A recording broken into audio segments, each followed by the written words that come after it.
So in this case, we have what we can call a very prototypical CIRS brain.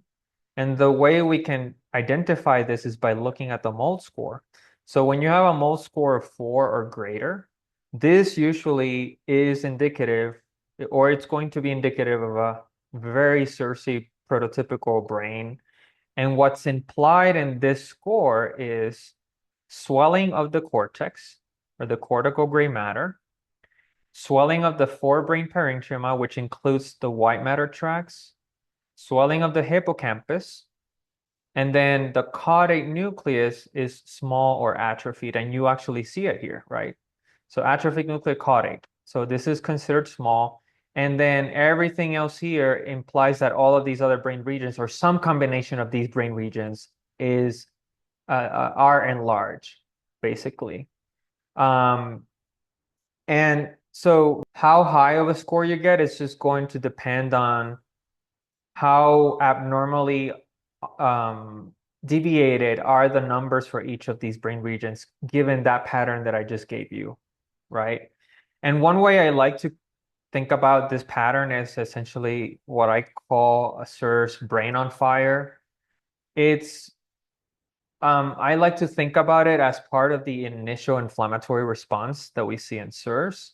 So it tends to be sort of the entry point in terms of brain abnormalities that you tend to see with CIRS, a lot of swelling. You can just think about it in that sense, a lot of brain swelling. One thing that's really interesting is when you see all these patterns of swelling is it's not always the case, but often you might see patients experiencing things like elevated cortisol, elevated stress response. Maybe they're much more anxious. Maybe they have a lot more jitteriness. Maybe they're more irritable. And part of that is because what's going on in the hippocampus.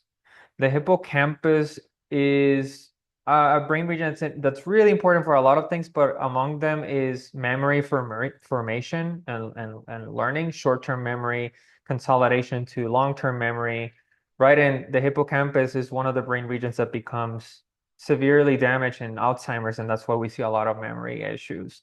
But when it gets swollen, one thing that's really interesting about the hippocampus is that it's the brain region with the largest number of cortisol receptors, meaning that as it swells, there's going to be more cortisol receptors popping up, meaning more cortisol is going to be running, circulating.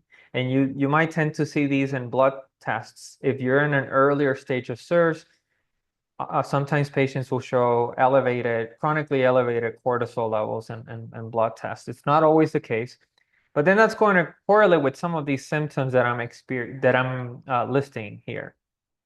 Um, and you can be in this state for a long time. It could be many years in the making without you even knowing that you're getting into CIRS. So this is something that even before you're experiencing CIRS, you start developing this pattern. And the brain will develop this swelling pattern almost as an adaptive response to try to manage the immune dysregulation that's taking place and everything else and how the brain is being impacted by that immune dysregulation.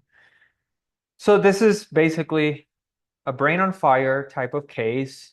The Shoemaker protocol has been shown to normalize this pattern, namely that as people are doing the Shoemaker protocol, this score should start going down below 4, right? Once it's below 4, then we're, basically in the territory of, well, the pattern is just not consistent. The swelling, you're moving away from that. Certainly, VIP step 12 of the Shoemaker protocol is going to have a very strong impact in normalizing these brain abnormalities. But there's actually, I've met cases or I've talked to practitioners who've been able to restore or fix this pattern of brain abnormalities before doing VIP. So sometimes you do see that, which is very cool.